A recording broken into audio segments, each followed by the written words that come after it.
सभी विद्यार्थियों को एक बार पुनः दिवाली लौटने के बाद दिवाली की वापस बहुत बहुत शुभकामनाएं। बच्चों, आपके लिए दिवाली के बाद का जो समय है ना, ये वास्तव में बहुत एक ऐसा समय है जहाँ आप एक शुरुआत भी करें तो भी कोई दिक्कत नहीं सफलता के लिए। और दिवाली में आपको घर स्वर्ग से भी सुंदर होता है, बहुत एनर्जी मिली है, पेरेंट्स की ब्लेसिंग मिली है, माँ के हाथ का वो खाना जो गज़ब का टॉनिक रखता है वो लेके आए हैं, तो बहुत पावर में आप लोग आए हैं। बस ये पावर तो आपके पास बहुत है, थोड़ी आपकी चाहत जिद पे आ जानी चाहिए। और फिर कहते हैं ना, अगर हम किसी चीज़ को दिल से चाहें तो उससे मिलाने के लिए पूरी कायनात की ताकत हमारे साथ जुड़ जाती है। खुद में ही पावर है और कायनात की ताकत भी आपके साथ जुड़ने के लिए तैयार है। बस आप मन से तैयार हो जाओ। और अगर इस समय अपने को ये सोच लो कि मुझे केवल अपने लिए इस पढ़ाई को, अब आगे का जो भी समय है वो छोटा नहीं है, सोच आपकी बड़ी होनी चाहिए, उसका फोकस पढ़ाई के ट्रैक पर होना चाहिए। तो केवल अपनी पढ़ाई के ट्रैक पर खुद से खुद का मुकाबला करिए। पढ़ाई आप कर रहे हैं लेकिन अब फोकस होकर पढ़ाई करनी है, टाइम पास की पढ़ाई नहीं है, अब टारगेट की पढ़ाई है। और इसमें केवल अपने ट्रैक पे देखो कि आपको कितना आता है, क्या सिली मिस्टेक आपसे हुई है। उन गलतियों की आप कहीं भी पुनरावृत्ति रिपीटेशन नहीं होना चाहिए। और बस इस जिद पे आ जाओ कि हर टेस्ट में मुझसे कम से कम गलती हो। अपनी अदालत में खुद से खुद का मुकाबला करो। और कहते हैं जो खुद से खुद का मुकाबला करता है वो हमेशा अचीवर बनता है। अचीवर बनने के लिए समय के सफ़र में आपके समय की कोई कमी नहीं है, समय बहुत है। कई बार समय दिखने में छोटा होता है लेकिन अगर हमारी सोच बड़ी हो जाती है तो हम उससे भी कम समय अपना काम निपटा लेते हैं। एक हल्का सा एक उदाहरण केवल बोल रहा हूँ, एपीजे अब्दुल कलाम साहब ने इसको प्रूफ किया था। उनकी एक बुक है विंग्स ऑफ फायर, अग्नि की उड़ान, उसमें आप इस दृष्टांत को पढ़ सकते हो। जब उनको किसी एक बड़े प्रोजेक्ट को जो 3 महीने में नहीं कर पाए थे, कुछ घर की ऐसी स्थिति थी, ऐसी सिचुएशंस थी, पेरेंट्स बीमार थे, सारा काम खुद ने किया था, लेकिन जब चैलेंज मिला कि अब इसको आप 3 दिन में कर सकते तो करो, अदरवाइज़ आपकी पढ़ाई ख़त्म, लाइफ ख़त्म। उस चैलेंज को एक्सेप्ट किया, उस काम को 3 दिन भी पूरे नहीं होने उससे पहले ख़त्म कर दिया।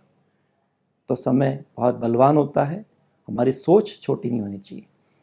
और रह गई बात, कभी मत दूसरे से कंपेयर करो। पेरेंट्स को भी यही मैसेज हम देना चाहते हैं हमेशा। आप उनसे जब भी बात करो तो यही बोलना कि आप मेरे पर विश्वास करें, दूसरे से मेरे को कंपेयर ना करें और मुझे पूरा लास्ट मोमेंट तक अपने हौसले के साथ बढ़ने के लिए मोटिवेट करें। फाइनल डे आप जरूर अपना बेस्ट करके आएंगे। केवल अपनी गलतियों को इग्नोर मत करो, उनसे घबराओ ही मत, बस उनका ये जुनून पालो कि वो रिपीट नहीं होनी चाहिए।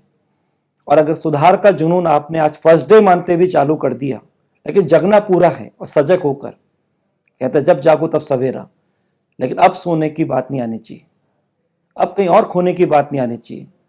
अब केवल ये सनक ललक सवार होनी चाहिए अपने लक्ष्य में, जहां केवल खुद जितना तैयार हो उसमें कम से कम गलती करके आप उसका रिटर्न लेने की आदत डेवलप कर लो। अपने पढ़ाई में आप अपने आप को सबसे अच्छा पहचानते हो, तीनों सब्जेक्ट का मिरर जानते हो, वो आपकी लाइन कैरियर की आईआईटी हो, इंजीनियरिंग हो या मेडिकल हो, वो सब्जेक्ट आपके ऑप्शनल सब्जेक्ट हैं। सोच अच्छी होगी तो इंटरेस्ट भी उसमें होगा। क्लास में सब टीचर्स पूरा डिवोटेड होकर अपना बेस्ट डिलीवर करते हैं। मैटर आपके पास है, उसका रिवीजन करने के लिए आप एक बार उसके ट्रैक पे चल चुके हो, टेस्ट के माध्यम से उसको चेक करो और अपनी जो गलती है, सब्जेक्ट की कमी है, उसकी चिंता मत करो, वो रिवीजन से परफेक्शन में कन्वर्ट होता जाएगा।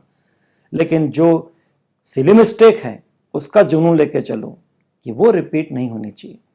और ये जो टेस्ट है इनको अपना एक डियर लेके चलो, इनसे फियर कंसेप्ट डेवलप मत करो, क्योंकि ये रिहर्सल है जो आपको इम्प्रूव करके आपके फाइनल तक पहुंचाएंगे।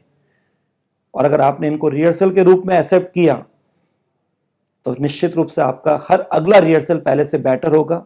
जिद हुई होनी चाहिए, नई गलती कर लें लेकिन पुरानी गलती रिपीट ना हो। और इस जिद के साथ अपने तीनों सब्जेक्ट का मिरर भी देखते रहो, कितना आपको आता है, क्या आपकी स्ट्रेंथ है, उसमें खुश हो। जब खुश हो तो अपने को अप्रिशिएट करो, मोटिवेट करो, और खुश होने के मौके चूको मत। और जब खुश हो जाओ तो मैं तो कह रहा हूँ डांस भी करो। जब डांस करोगे तो सारी नेगेटिविटी बाहर आ जाएगी और वापस पढ़ाई बहुत अच्छी होगी।